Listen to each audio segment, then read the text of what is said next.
Howdy, we're back again. The book of Esther, second chapter. Oh, escape cord. Gotta watch them cords. Before we start into the second chapter of Esther, I have something to say. This is my little forum here, and there's nobody around here to tell me no, except God, and He hasn't said anything about that. I think one of the worst decisions in the history of man is made by the worst president of the United States in the history of the United States. This wet ball of fur decided to tell the our ambassador at the UN, to abstain from voting our usual veto when the rest of the world wanted to jump down on Israel for settlements in their own country. It used to be the United States was about the only country on earth that actually believed that Israel was a legitimate place. And it is a legitimate place. God put it there. God said, I'm going to give you this land forever. And forever has no stopping point. Think of all the nations that have come against Israel and have gone home beat up. To come against Israel breaks the Abrahamic covenant. And I'm going to look up here and read it on the wall. It said, I will bless him that bless thee, and curse him that curseth thee, and in thee shall all families of the earth be blessed, and have been. Think of Jonas Salk, a Jew who came up with the polio vaccine that I used to take when I was a kid. Went from a shot to a sugar cube, which made me ecstatic. It's a lot better to take a sugar cube than have a needle coming at you. Einstein, people like that are Jews. They have blessed the world. But the world hates God. The unsaved world hates God, and they especially hate the Jews, who brought you the oracles of God, brought you the Bible, brought you Messiah, brought you all these things. They want to get rid of it, especially the Muslims. Now you got the world kowtowing to the Muslims. You got France taxing her people to pay for terrorism. He says, well, you should now expect terrorism because they brought all these people in there. But this resolution at the UN is a stab in the back to the Jews whom I support.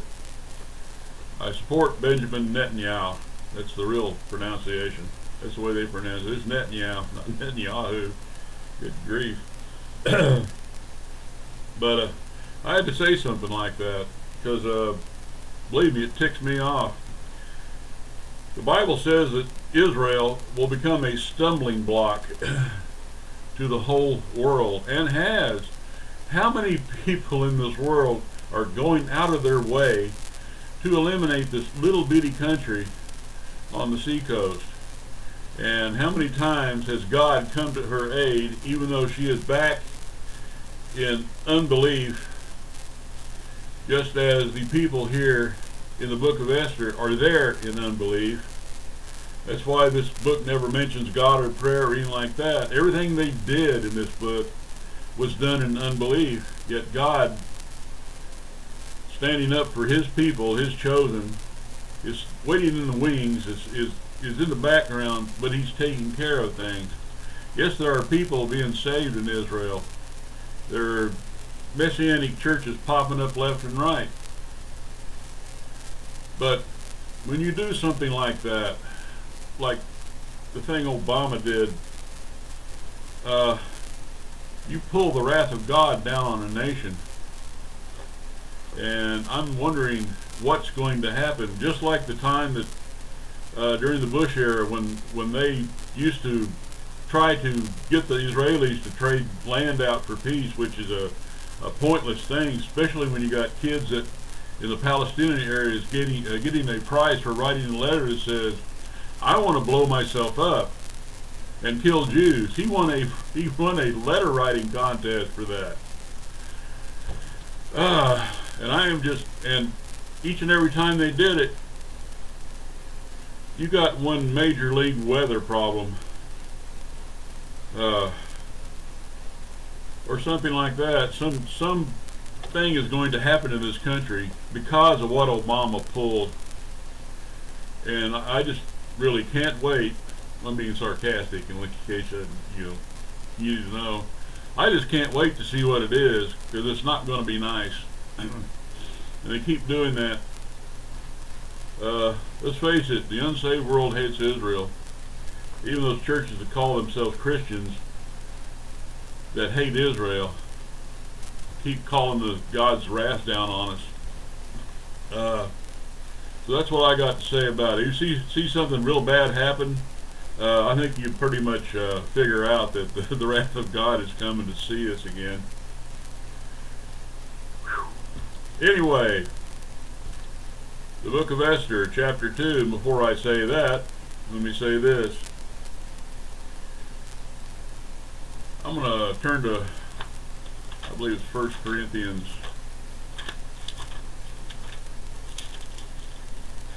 chapter 15. I saw this on Les Feldick the other night. If you get a chance to watch Les Feldick, jump on it, because the man knows what he is talking about. Okay, 1 Corinthians chapter 15. Moreover, brethren, I declared unto you the gospel.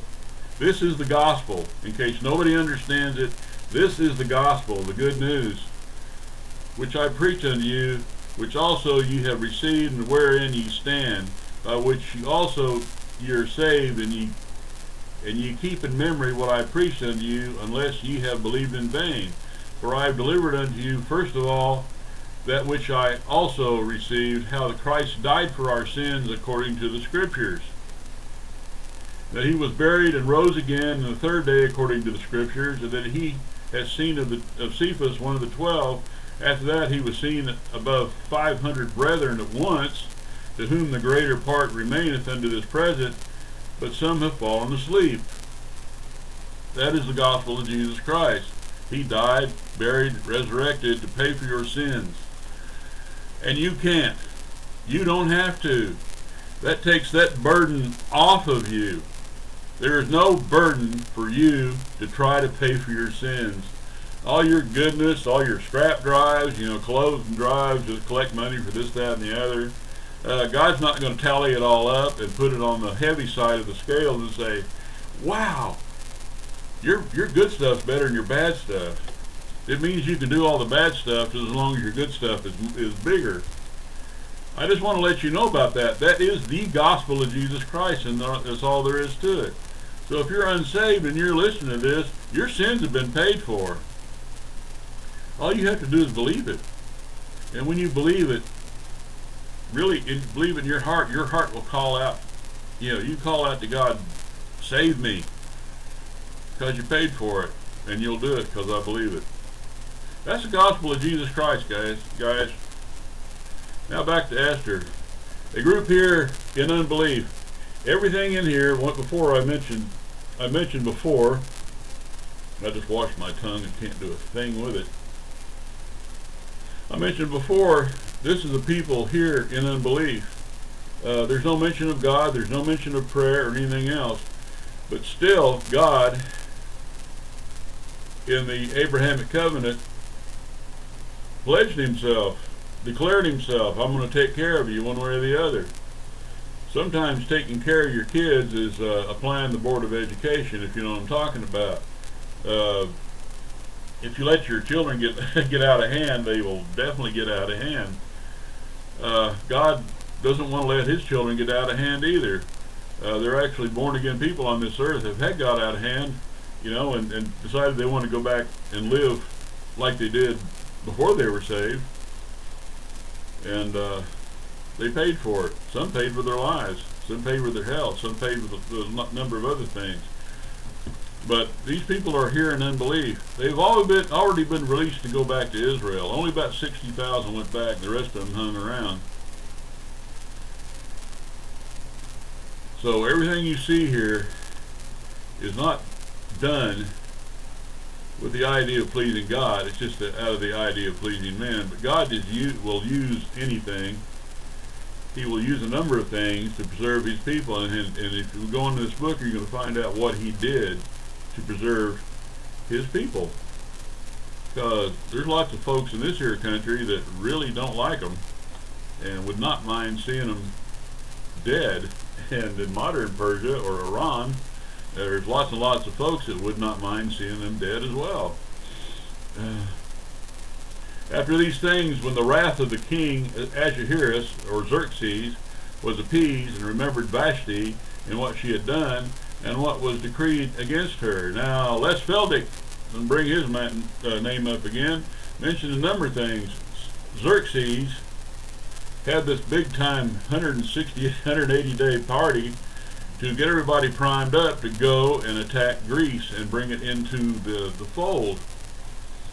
Now, this movie you see, the 300, at the gate, it was more than 300. There's Athenians and a whole bunch of other people that showed up to guard that little pass, because sometimes that pass is like 25 feet wide, and sometimes some places actually narrower, so there was a bottleneck, and that's where Xerxes tried to put his, his 5 million people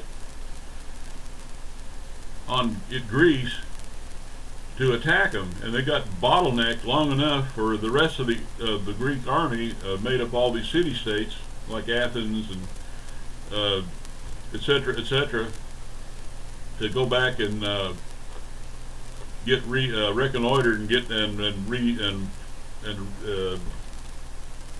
what's the word I'm searching for? Reorganize.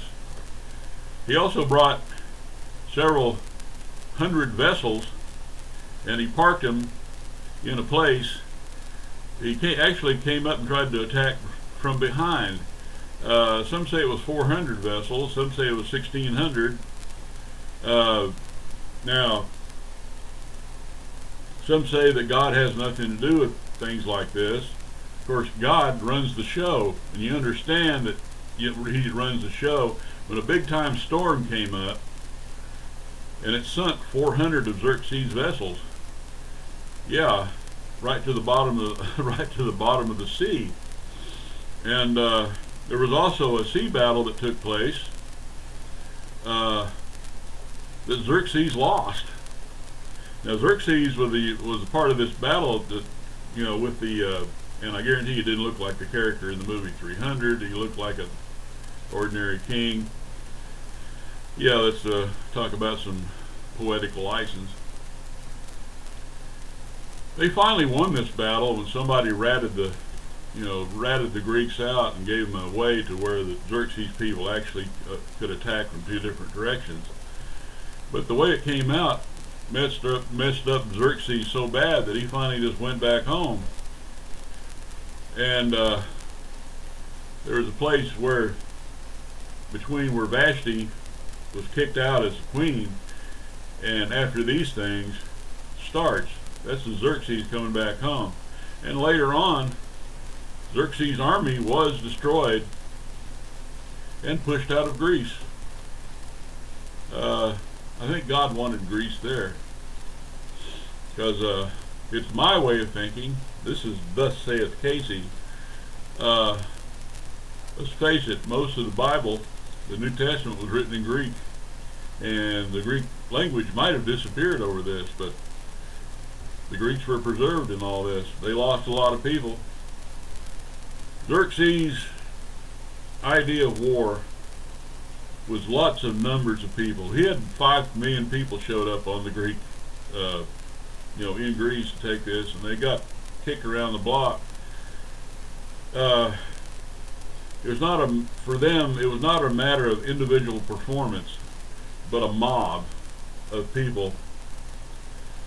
I noticed in Vietnam that I didn't go there, but people tell me about it, that the Viet Cong and the North Vietnamese regulars would just gang up en masse and run at you and say, "I'm a target, shoot me here." The same thing was with Xerxes. He had 10,000 people called the Immortals, and they got butchered because they didn't think about an individual performance as part of a group. the Greeks did. They had a thing called a phalanx, and they get into that and get themselves covered with shields, with spears sticking out, or swords sticking out of it. And there was a guy behind you also poking them with a spear. And it all depended on individual performance, because the Greek soldiers practiced what they did a lot more than the Persians did. Thus, the Persians run into a army of individuals who were working together, and they got kicked around the block. But so here comes Xerxes back, and that's when the story picks back up after he gets back home after getting kicked around the block. After these things, when the wrath of the king Xerxes was appeased, he remembered Vashti and what she had done, and what was decreed against her. Then said the king's servants, "Good friends," this is a bunch of drunks that he was with at the time. They're all inebriated and doing things that inebriated men do. They get good and proper drunk and really mess things up. But God uses this. Like I said, God doesn't always use people who are His. He uses people who are not to accomplish what He wants to accomplish. And in this whole thing, He accomplishes saving a whole bunch of Jews. He preserves these people. Then said the king's servant that ministered unto him, "Let there be fair young virgins sought for the king, and let the king appoint officers in all the provinces of his kingdom, that they may gather together all the fair young virgins unto Shushan the palace, to the house of the women, unto the custody of Haggai the king's chamberlain, keeper of the women, and let their things for purification be given them."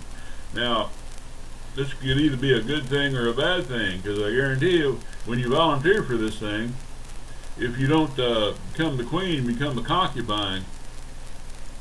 Now, I understand how men think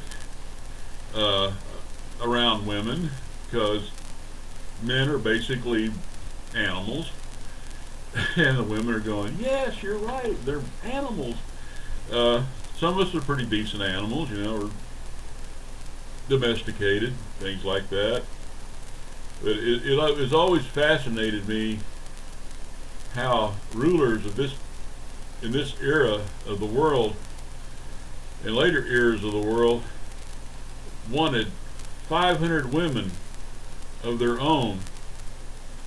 It was Solomon had 300 wives and 700 concubines, and I guarantee you this, he had a bathroom of his own, because he could never get another with.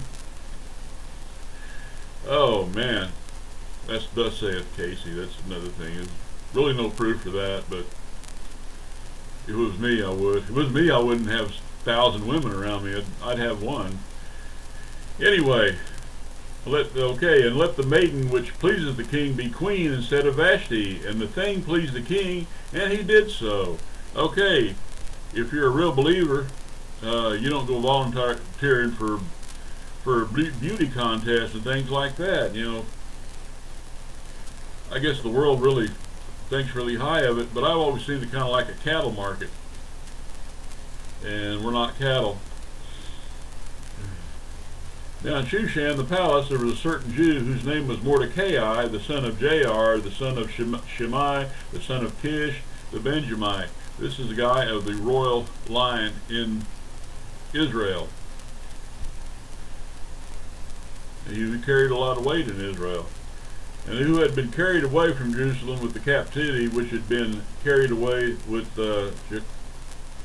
Jeconiah king of Judah, one Nebuchadnezzar the king of Babylon had carried away. And he brought up Hadassah, that is Esther, that was her real name. I believe Esther means star. I could be wrong.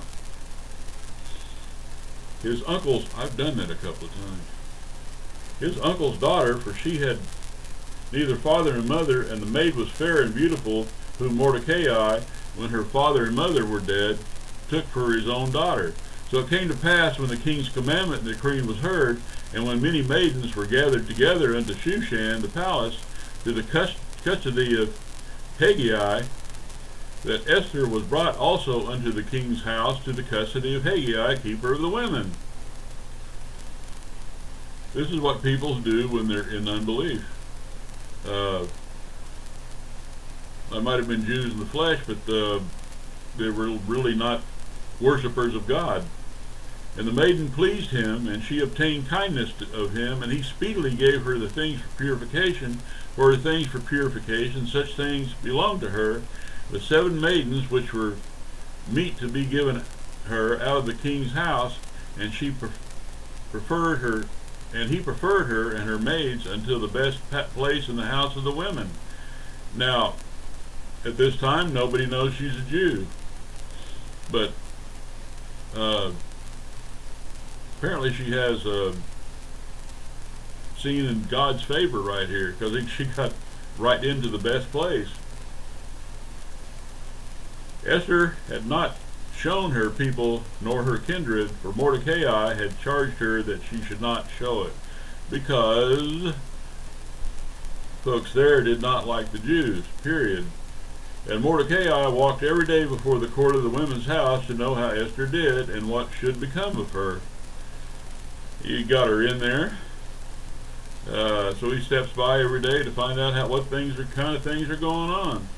Now, when every maid's turn was come to go into the king of Ahasuerus, I'm going to say Xerxes from here on. I think you know what we're talking about. After that, she had been 12 months according to the manner of the women, and so were the days of her purifications accomplished, to wit, 6 months with oil of myrrh, and if you ever smell myrrh, it's fantastic stuff, and 6 months with sweet odors and other things for the purifying of the women. I guarantee you she was smelling kissing sweet by the time this year was over with.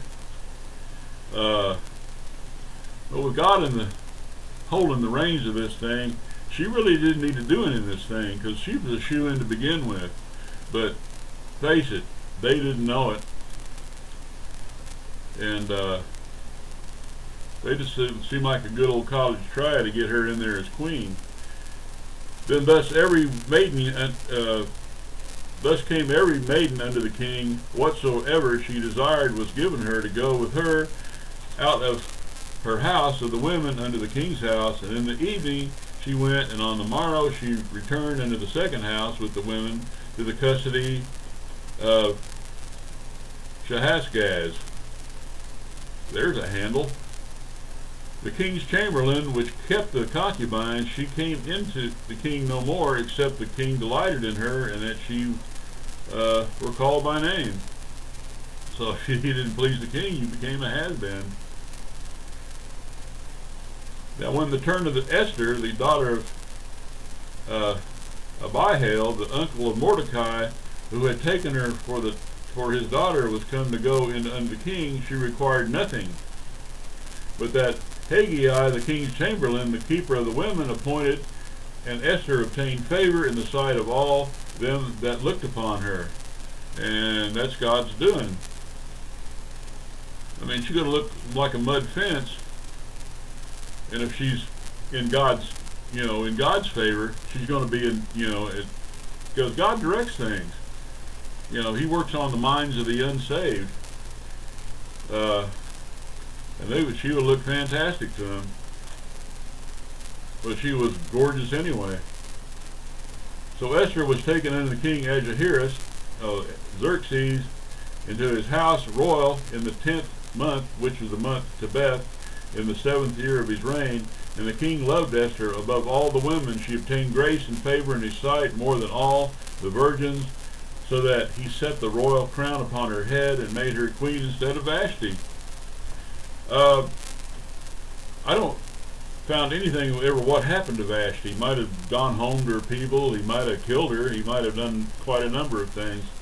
She might have been out there mopping floors for all we know, but we do just know that she wasn't the queen anymore. Nothing of her fault. Vashti, by law, did not have to come to him when he was good and proper drunk. Uh, you can hang this around Xerxes' neck. Then the king, but it worked out the way God wanted it to work out. All right. And the king made the great feast unto all the princes and his servants, even Esther's feast, and he made a release to the provinces and gave gifts according to the state of the king.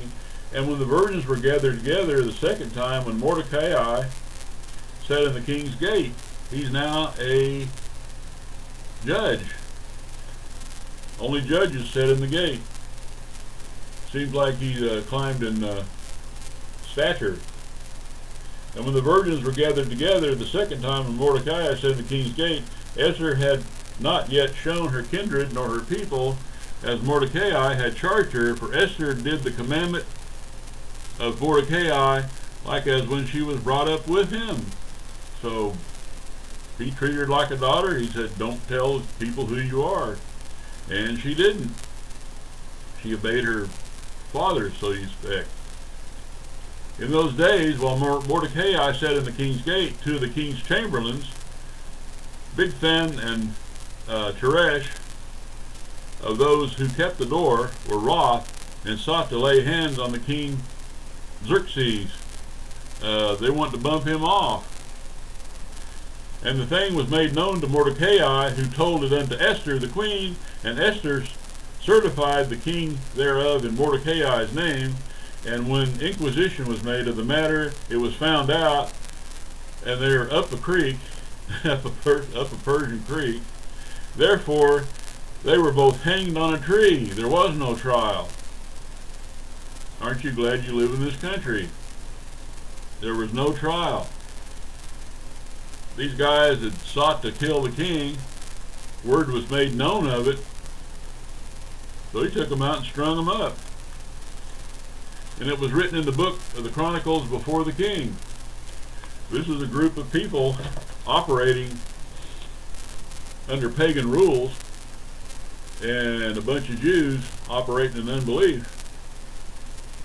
Like I say, God was sitting in the wings directing the traffic, and he said he would preserve his people. Let's face it, if you're a born again believer, he's going to preserve you too.